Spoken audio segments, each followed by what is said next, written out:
Welcome to Illini Drive on 107.1 WPGU. I'm your host, Brendyn Jones. Joined today with a newcomer, Christian Jones. There's two Joneses in the studio today. I don't know how that's gonna work out, but how are you doing today, Christian? I'm doing good, man. How are you? I'm chilling. It's been a pretty good Tuesday. The weather's getting warmer. Spring is one of my favorite times of the year, so I'm liking it. But Christian, tell the listeners a little bit about yourself.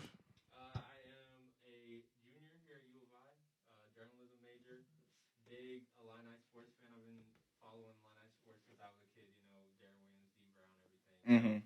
Excited to be on the show. Definitely. We love to hear it. Today is a huge day for Illinois basketball. It's one of those times where you don't see a matchup like this often. It's the number 2 team in the country versus the number 4 team in the country. This late in the season, it's same conference. A lot rides on this. Illinois, after Ohio State lost last week to Iowa, Illinois is kind of in control of their own destiny when it comes to controlling that first seed conversation going into the NCAA tournament. Christian, as this season has developed, what kind of have you been looking at as Illinois as a team? Really, I've been looking obviously at Io. I feel like it all comes down to when we get into Big Ten and then into March Madness, it's gonna come down to what Io can do at the end of games and up against big teams. I just feel like with Georgie and Kofi holding it down in the paint, it'll be fine as long as Io comes out clutch. That's definitely a huge thing. Io is obviously, National Player of the Year candidate for a reason. He's obviously not playing tonight, third straight game because broke his nose against Michigan State. That's going to be a tough one as the Illini face this really balanced, talented team. Yeah. But yeah, it's been a season. It's been a crazy season. We've seen highs, we've seen lows. I know Illinois came in, I think ranked 7th at the beginning of the year, got as high as 6th. Tumbled all the way down to 20th with a couple losses to teams that they probably shouldn't have lost to. But now they're back in it. They're back in the mix. This has been a crazy season for Big Ten.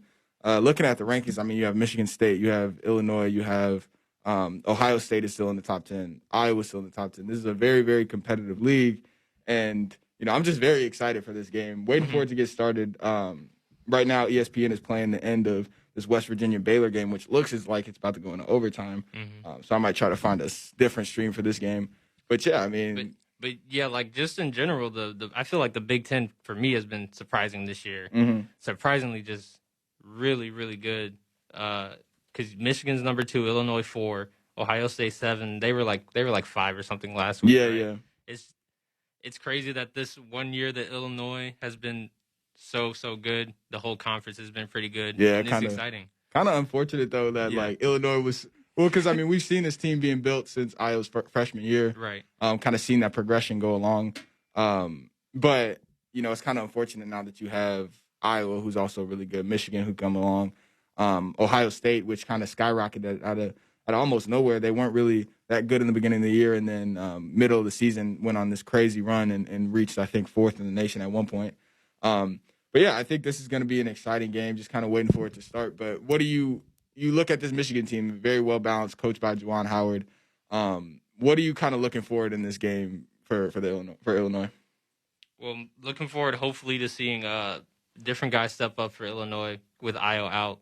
Hopefully, we see a lot out of Trent. Hopefully, we see Andre Curbelo. We're gonna need those guys to step up the guards with the playmaking and everything because we know Io's not gonna be there to drop another triple double. So we're gonna need those guys to pick it up to get this win. Yeah, I know. I think it's gonna be so important for role players. We talked a little bit about on the podcast. We did a podcast episode yesterday with a Michigan beat writer for Illinois or for Michigan basketball. And we kind of talked about how important this game is going to be for people like Adam Miller, who has struggled a little bit this season. I think when you look at him back in high school playing at Morgan Park, he was a guy that was able to have the ball in his hands as much as he wanted, create his own shot, do stuff like that. But coming into a system where you have Kofi, who takes maybe 40% of the touches on the offensive end, then you have Io, who has the ball in his hands a lot. You have Trent, who's somebody who's going to have the ball in his hands a lot. Adam Miller kind of reverted to the spot up shooter role, which isn't really his game, and you could see that struggle on the offensive end a little bit. Luckily, his defense has been able to step up, but the first game without Iowa was against Nebraska, and they played. He played a first half where he scored 16 points, and had, it looked like he was playing free and he was playing a little bit, he wasn't really worried about messing up. He was just playing his game, and I think that's where that offensive explosion kind of came from. What have you seen from Adam Miller throughout this year? So yeah, from Adam Miller, I've mostly just seen him as, like you said, that catch and shoot guy, good perimeter defender guy. Looks like a good athlete, but do you feel like he's like more of a shot creator than what we've seen this year? I didn't see him much in high school. Yeah, I definitely think he's more of a shot creator. He's more of I think, an inside out guy. Mm-hmm. He's really he has a really nice touch around the rim. He finishes really well. And then, when guys are kind of backing up off of him because he's been beating them off the dribble so much, that's when he kind of relies on his shot. We haven't really seen that this year because obviously when you have a National Player of the Year candidate at guard, you want the ball in his hands as much as possible. But I think next year and for however long Adam Miller stays in this program, I think we're going to see more of the ball in his hands and him working like that. I think that can only really – because he's such a talented scorer. Yeah. Like facilitating is something that Io really prides himself on, has really worked for this last year to game. But I think Adam Miller is some guy that's going to be able to consistently get you 20 balls if you have the offense run around him, and I'm very excited for that in the future. But other role players that I think are going to be huge today, Jacob Grandison, who has been inserted into the starting lineup. I think it was 10 games ago, and so far they've been on, winning 9 out of their last 10 games, I think the stat is. But Grandison is some guy who's going to be able to get you some spot-up shots, is going to run transition really well, but also plays like really good defense. And I think that's the biggest thing about these role players is their defensive, ability. Yeah, with Grandison, that's definitely what I've seen out of him. He just looks like a pretty good defender. Mm-hmm. We know we got like DeMonte and we got a couple good defenders off the bench. But do you think we're gonna see Kyle Underwood tonight? Tyler Underwood is Tyler. Yeah. He's like, I hope so, man. I root for that guy. Just based, he tries so hard, and he's definitely not that guy that's gonna be on there. But he's the type of guy in practice that is gonna be the scout team. Is gonna be a guy that tries his best and just does his role, and he's that bench presence that you need. I'm sure he's gonna make a great coach someday. But I mean, I hope I see him. But I think you really only see him at a point where Illinois is up a lot, and I don't know if they will ever be in this game. But yeah, I think that's what scares me. The thing that scares me most about Michigan is they have Hunter Dickinson, who is this freshman center who has kind of exploded this year. Been able to give Michigan 15 points a game. I think it's 8 or 9 rebounds a game. Has played really good defense. And I think that's going to be the biggest matchup, Hunter Dickinson and Kofi Cockburn. What have you seen from Kofi this year? Kofi, Kofi's just big. That's what you see from Kofi when he's out there. He's just the biggest guy, and he's a great rebounder. I love watching Kofi because he's not like one of those big guys that's loafing it out there. Yeah. He's just lazy. He plays defense. He plays hard. And he's he has pretty good basketball IQ, and it's just fun watching him in the post just because for a long time here at Illinois, since I've been a freshman, we didn't really have big men, really. Yeah. Our biggest guy was Georgie, and he's not that big. So when Kofi came in, I feel like that was a big change, and he's made an impact here. Yeah. Kofi is so different because I think when you look at him, like a lot of guys, like especially his freshman year, I feel like when you're that big in high school, like you can just dominate. And I feel like he came into his freshman year kind of in a good headspace based on he knew that the talent around him is going to be better, so it's going to be a little harder for him to dominate. But I think this year he kind of let it all go.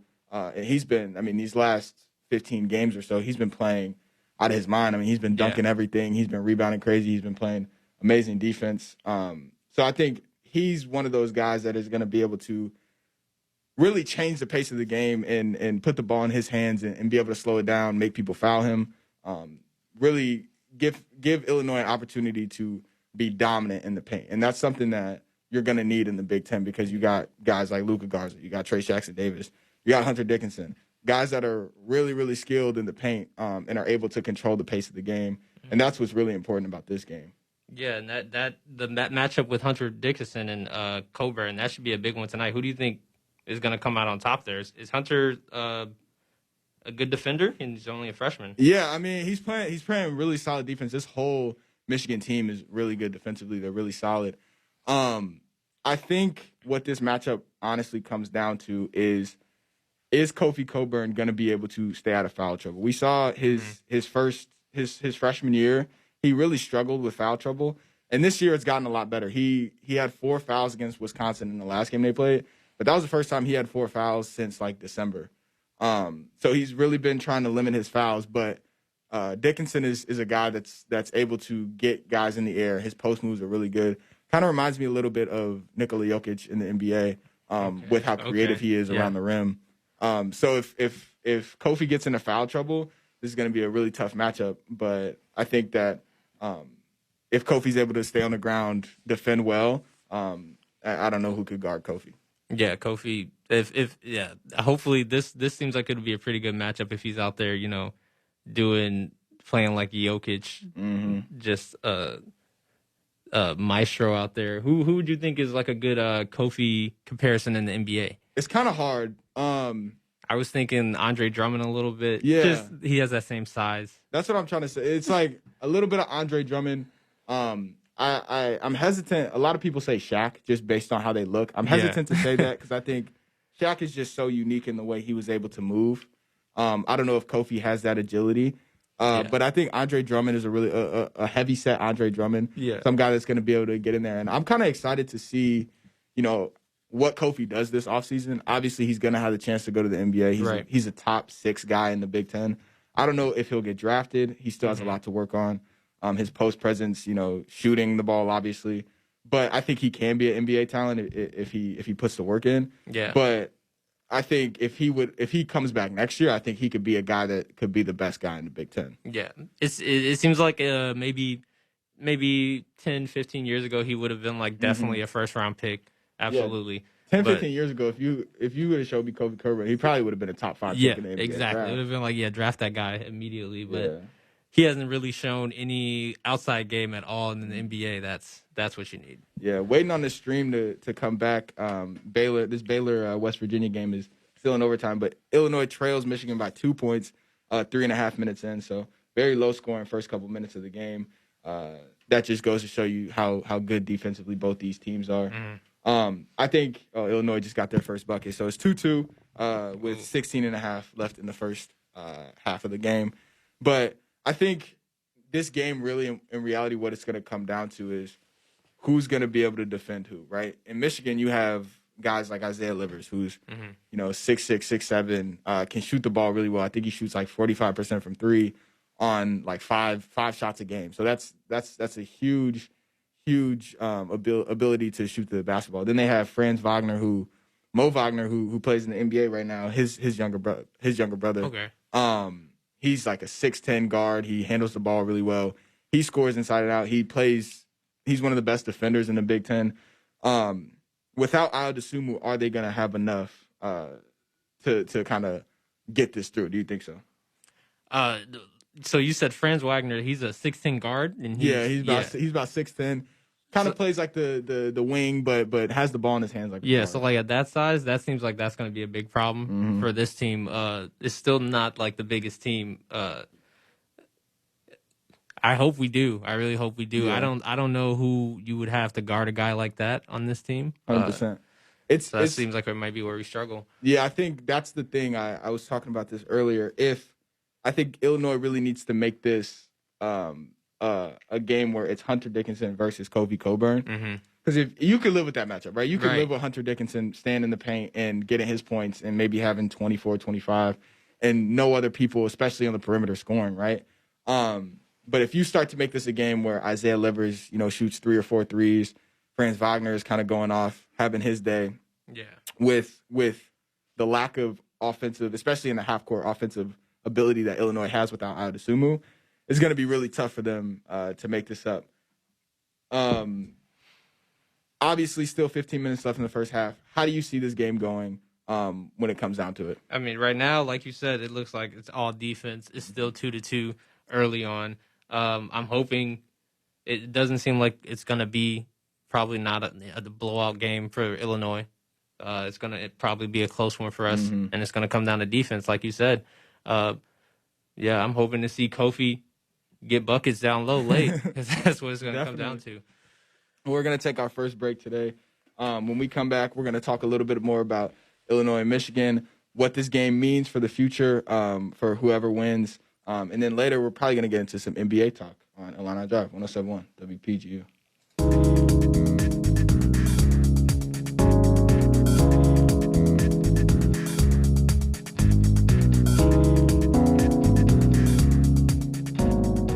Welcome back to Illini Drive on 107.1 WPGU.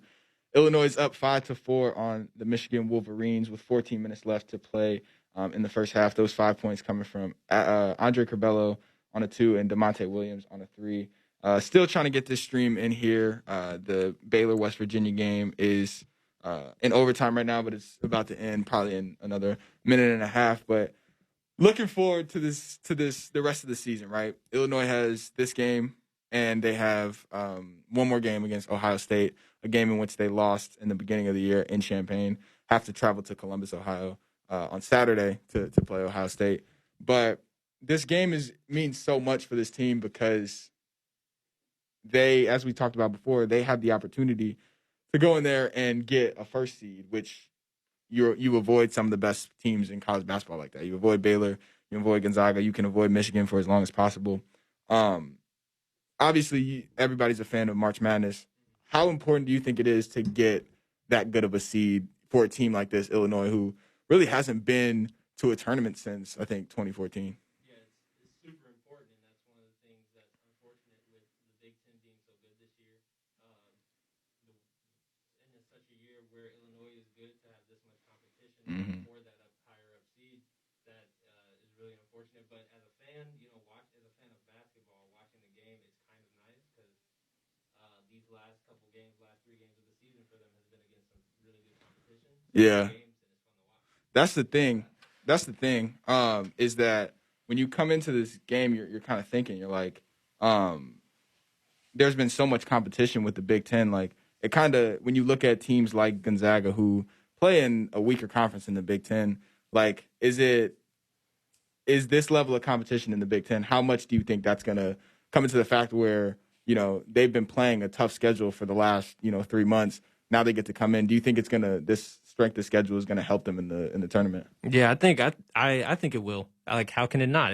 They're playing against a top 10 team regularly. And when they go into the tournament, even if, they're not a number 1 seed, they're going to be playing a team that's not up there with them. So hopefully with playing so much good competition early on, they won't go into the tournament, lackadaisical. They'll be really pumped up, ready to go. That's the biggest thing is, like, sometimes in the tournament when you get these really good teams, you saw with Arizona a couple years back when they were first seed and they lost.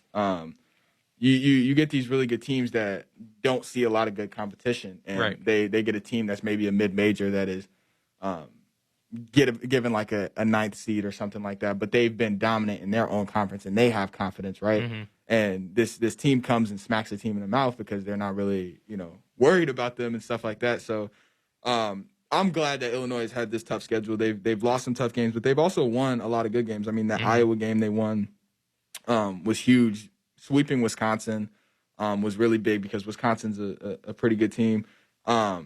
Being able to right now the score of this Illinois Michigan game is Michigan's leading 10-8. Keeping up with this Michigan team pretty heavily, even without Ayo early in this game, is going to be so important for the confidence of these guys. They feel like if I was Illinois, like, I'd feel like I could compete with anybody. Like, nobody would scare me because I just went through a regular season where I had to compete with 7 teams that have been ranked at different times. You know what I mean? Yeah, and especially with Ayo and Kofi, I feel like they have just a different level of confidence right now because both guys who didn't know if they were going to come back here this year, they were possibly going to go play pro. So I feel like coming in now, this much of the year gone by, they're in a mindset where they're basically a professional basketball player, and I don't think they're afraid of playing anyone. 100%. I don't think it can really be even understated how important both of them coming back with. Obviously, both of them decided to kind of test the water, see where they would and come back and stuff like that. I mean, could you even imagine where this team would be without Ayo and Kofi? I mean, like, those are 2 guys that are pretty much the reason that this team is like that. And I'm sure any guy on the team will say that. As the stream comes in, Illinois' tied now, 10-10 with 11 minutes left in this game. But I think that it's Ayo has really put his name in the hat as maybe one of the best Illinois basketball players that we've ever seen, and having those 2 triple doubles this season, leading this team to number 4 this late in the season. I think it's a game. This game means so much, but also this season has meant so much to Illinois. What's it like being just an Illinois student at this point? Oh man, this is great. It's kind of bittersweet, because we can't watch any of these games. We can't be there. Couldn't have stormed the court. That's a college once in a lifetime thing you want to do, but it's very fulfilling to see this team where they came from my freshman year, when you could see the potential of the team. Everyone knew that they were going to be good. We saw that they had good players, they had potential. And now for it to all just come together is really nice to see. But in this game, man, like you said, it was going to be a defensive one. It looks like they're struggling. Both teams are 4 for 15 right now. It's going to be a grinded out game. 4 from 3, yes. Looks like it's a grind right now. Yeah, I mean, but I think that's how you got to play it as Illinois, right? You don't have the offensive talent without Ayo, who gives you 22 points a night. I think you're going to have to make Michigan grind just as hard as you are. You're going to have to get your points at the paint. You're going to have to get threes from kickouts. You're going to have to get offensive rebounds. That's really what's most important about this game. Looking to the future a little bit, though, Christian, I'm going to try to pick your brain. What do you think this team can be like in the future should Ayo decide to go to the NBA next year? Well, I think that's going to depend on, like you said, your guy Adam Miller, Andre Curbelo. It looks like if we don't have Kofi back, it's going to be a guard heavy team that'll probably benefit from running a lot, shooting threes, because we're not stacked on big men. We have a lot of perimeter guys. You could tell the difference in how, like, my freshman year, which was also Ayo's freshman year, where I think the starting big man was Samba Kane throughout most of the year. Yeah. Right, just not Kofi, and I'm not gonna sit here and disrespect Samba, but just not Kofi. Right. And then as soon as Kofi came in, they kind of changed their whole offense and defense around. Hey, we now have a guy who we think can be one of the best big men in the nation, which he's turned out to be so far through 2 seasons. So I'm really selfishly, obviously, I want Kofi to come back, but obviously, what's best for him needs to be what he decides to do. But I think just the difference that a really, really good big man can make in the college basketball game is so important. So I really hope that Brad Underwood kind of tries to recruit that mold, that some guy that's really going to be dominant. As you see, I mean, Kofi Coburn, Hunter Dickinson, Luka Garza, Trace Jackson Davis, those are the 4 best big men in the Big Ten, and those are all guys who are all NCAA type guys at some point in their career. So I think that's how they have to recruit, just getting some guy that's really big and then surrounding him with players that are going to be able to play make and make shots. Yeah, with Kofi just made the team legit. I remember before it was just like you knew they were kind of good, but you didn't really believe there was much they could do. And when Kofi came in, I think they went to Maui, then they almost beat Gonzaga like in Maui, like the first game he played. He just made the team legit. It'll be sad to see him go. Yeah, definitely.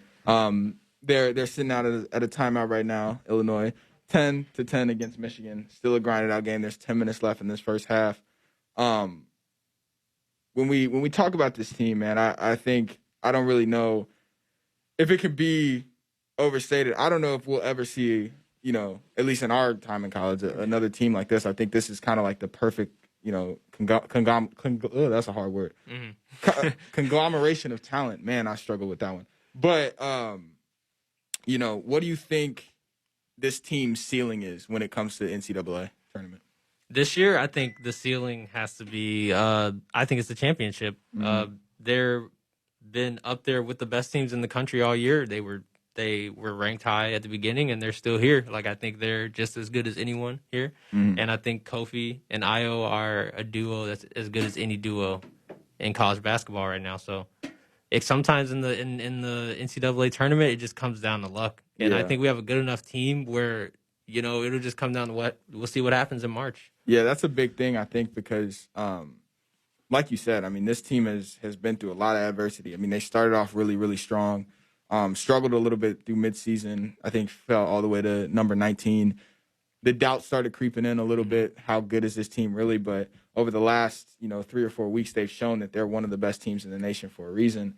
And even in the last 2 games, I mean, without their best player, they've won both those games. One of them against another ranked team. So they've shown that they're more than just Ayo Dosunmu, right? Right. There's a lot that this team can do without their best player. But I think it all really depends on when Ayo comes back, if he's healthy. But I think if this team gets healthy right at the right time, I think that I agree with you. I mean, national championship is really how not only we feel about this team, but these guys feel about this team. I mean, you can see it in their face. Like, they take this so seriously. They think that they can be there in the very end. And I mean, why not? Like you said, it takes skill, but it also takes luck. And some of these teams that we think are better than Illinois, Gonzaga, Baylor, have to play a lot of games before they have to see Illinois. So it's all going to come down to, matchups and stuff like that. But I think this team is legit for real. Yeah, I'm really excited to see what they do then. Hopefully we get Ayo back before the tournament. Is there any word on if he's when he's coming back? Yeah, so today we can talk about that a little bit. Today it was weird. There were some reports, not very credible reports though, that he was playing today. That was obviously not the case. He's been out for a couple games now with that broken nose, but he was warming up today in the mask. He was playing in the mask, which, I mean, anybody who loves basketball knows that every great player has a mask story. You got Kobe, you got LeBron, Rip Hamilton for the longest time. But I think today when he was warming up, that's just probably him getting used to it, being able to play with that. Because, I mean, if anybody has ever talked to Ayo, he's one of the ultimate competitors. He's going to want to come back for this Ohio State game. I'm sure he wanted to play in this game. Yeah. Doctors probably just didn't clear him. Yeah. He wants to be back for the Big Ten tournament because that's all stuff that was canceled last year, the Big Ten tournament, the NCAA tournament. He doesn't want to miss these games. These games are super important to him. But, yeah, so he's still listed as day-to-day.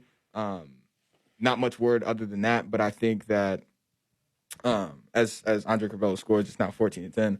I think that my best-case scenario would be that Ohio State game on Saturday. Gives him 5 more days to kind of get his bearings back, kind of figure out how he wants to play with this mask, and kind of just be ready because you don't want him to go get injured in this Ohio State game when he doesn't need to. Yeah, and you don't want him to come into this game, unprepared, ill-prepared, and, possibly affect his confidence going into the Big Ten tournament. You want to bring him back when he's 100% ready, everything's smooth, and go into the tournament season, on fire. That's what we're looking for. I think we've seen Ayo for the past 3 seasons, and we know, he's a guy that's built for this atmosphere. He's a guy that's built for the tournament. Some guy that's going to get you the shots late in the game. And that's why, everybody loves March Madness in the NCAAs because it's just with those many games, with that close of a competition, it breeds last-minute shots. It breeds big moments, and it seems like Ayo Dosunmu was just born for that. It's just something in his blood that makes him love those big moments. And, that's what we love about Ayo Dosunmu, and I think that there's no way that he's going to sit out if he can play. Yeah, he's definitely not, hopefully not. And in those big moments, that's exactly what I've come to learn is what Ayo is all about, He's not always the guy that's going to try to take over or clog up the ball, pound the ball a lot during the game. But when it comes down to the biggest moments, who's going to get the ball. When he first came, that was what I was a little nervous about. I wasn't sure if he was a good enough shooter, if he was a good enough shot creator in that way. But he's definitely he's done it all the time since he's been. Yeah, he's done it. He came in, his mid-range was always his best quality, and obviously just his finishing around the rim. But then this season, he's totally increased what we thought his three-point ability could be. I think his freshman season, he didn't shoot a lot, and I think he shot 30%. Last season, I think he barely shot 30. This season, he's been shooting 40% from the three, which is something a lot of guys who were talking about Ayo in terms of the NBA circles were concerned about was his three-point shooting based on how important three-point shooting is in the NBA. But, he's kind of shown the doubters that, hey, I can shoot with the best of them. As long as I get my, routine and stuff.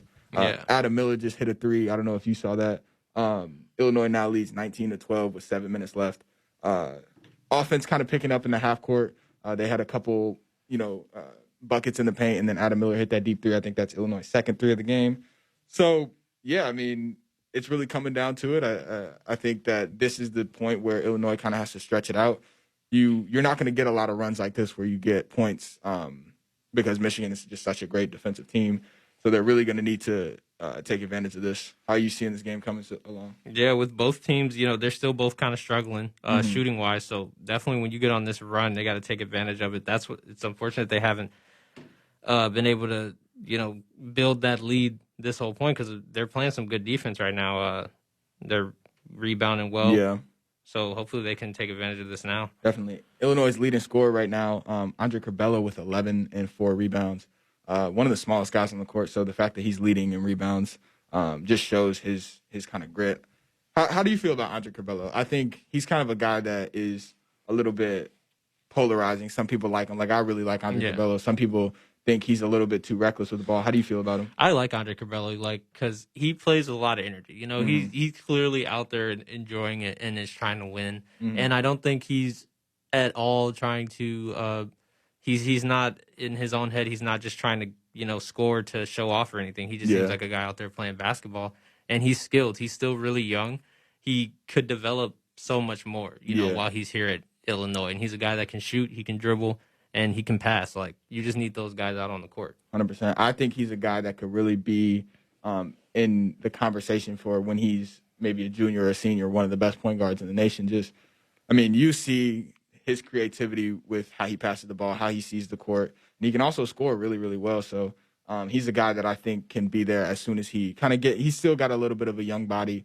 As long as he gets, stronger, a little quicker, and as long as he amps up his defense, I think he'll be phenomenal. But that'll lead us to our second break. When we come back, me and Christian are going to discuss some NBA. From your mask, I could tell you're a fan. Yes. So we're going to go into it. But, yeah, when we come back on Illini Drive, 107.1 WPGU.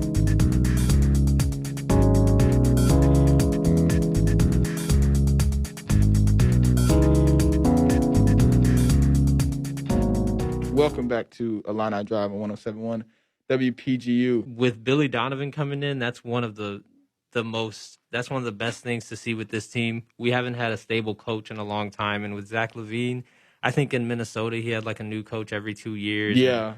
And then he had a new coach when he came here, and he's still been able to develop into a superstar with no consistency in terms of game plan when he comes into the game. So hopefully with Billy Donovan, that'll change. That's the biggest thing that people forget about Zach LaVine is that not only was he trying to grow as a player, I think he did 1 year at UCLA and then came to the league. So he's a young guy. He's trying to grow and develop as a player.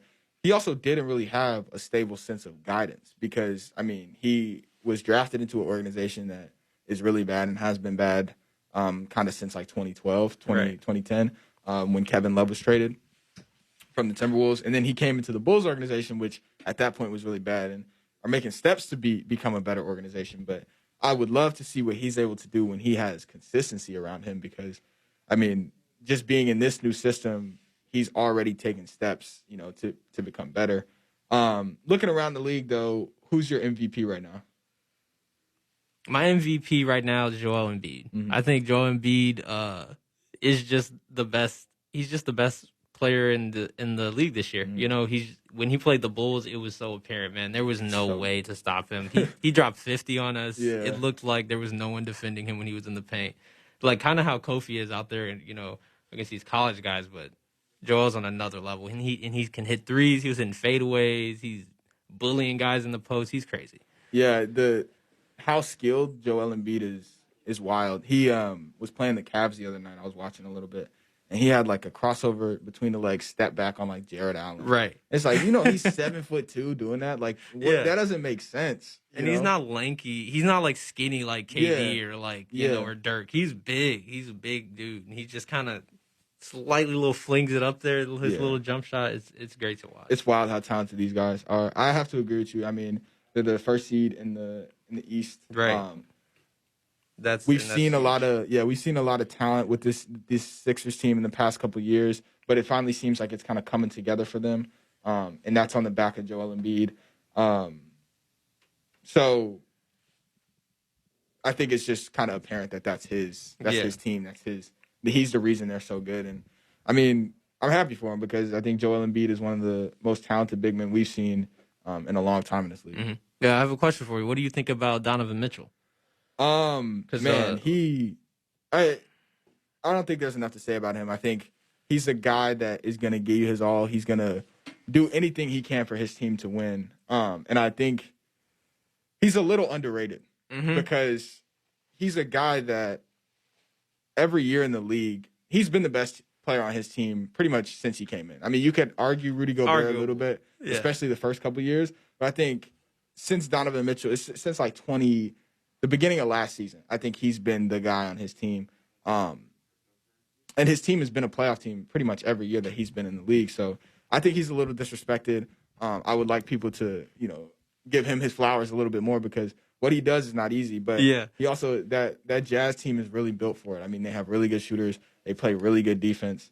And I thought that when they were they're still first in the West. When they first got there, I thought it was a little fluky, but now they're up even more games than they were. I think they're up 4 right now, or 3 on the Lakers, 3.5 on the Clippers. So they're a legit team. Jordan Clarkson, that addition to that team was huge for them. Man, Jordan Clarkson, Yeah. So I think this is a team that is built for it. Obviously, they don't have a lot of experience when it comes to late playoff runs. Right. Stuff that you see like Paul George, Kawhi, LeBron have. And that really matters in the NBA. But I think that they can make a good run in the playoffs. And, I mean, we've seen Anthony Davis struggle with injuries this year. If that continues in the playoffs, I mean, I think that they're a team that can definitely knock the Lakers off. Yeah, that one of the things that I always think about Donovan Mitchell is he kind of ended up in the opposite situation of Zach LaVine. I think they're similar players in terms of their ability and what their potential is. But I think you saw Donovan Mitchell come in and he's had the same coach the whole time and he's been next to a defensive player of the year the whole time and just had all the same guys around and you look what happens. They weren't always looked at as this great team, but as that chemistry and continuity comes together, you see them come out and now they're first seed in the West. I think that's what the Bulls need. Yeah, 100%. Looking around just a little bit more, I don't know if you're a Warriors fan or not.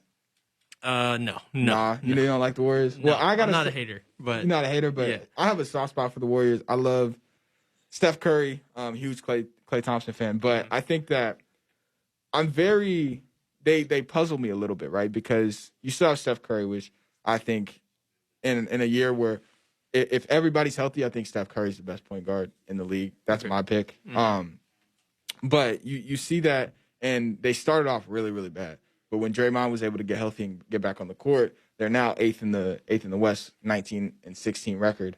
But they still have a lot of guys who are new to that Warrior system, and you could tell like sometimes guys like Kelly Oubre just don't know really. I think it's really just a Draymond and Steph kind of like working together because they've been playing with each other for so long. If KD's able to come back healthy next year and he is pretty similar to what he was before he got injured. Obviously, having 2 leg injuries in a row is very devastating for a basketball player. But how well do you think this Warriors team can be in the future? With the Warriors, I think it's kind of astounding what they're doing this year. After Klay went down, I wasn't expecting them, to be anywhere in contention for the playoffs. But Steph, I think, really regained that title of, one of the best players in the league because this team lost its second best player, and they're still there. I think with Klay back next year, they're going to be in contention for a championship, just like they were back in 2015. They have those same 3 guys. It's looking like it could be, one of those dynasties like the Spurs had. Hopefully, Klay comes back. Definitely. Huge Klay Thompson fan. But that's going to do it for our show. As we sit here, Illinois, DeMonte Williams at the free throw line. He hits the first one. So Illinois is up 30-22 with a minute left in the first half. Hopefully they can keep that going. This would be a huge win for them. But Christian, thanks for coming on the show. I appreciate you coming here to talk about Illinois and NBA with me. I hope you had a good time. Yeah, man, I appreciate it. It was fun. Yeah, definitely. For me, for Christian, it's been a Line Out Drive at 107.1 WPGU.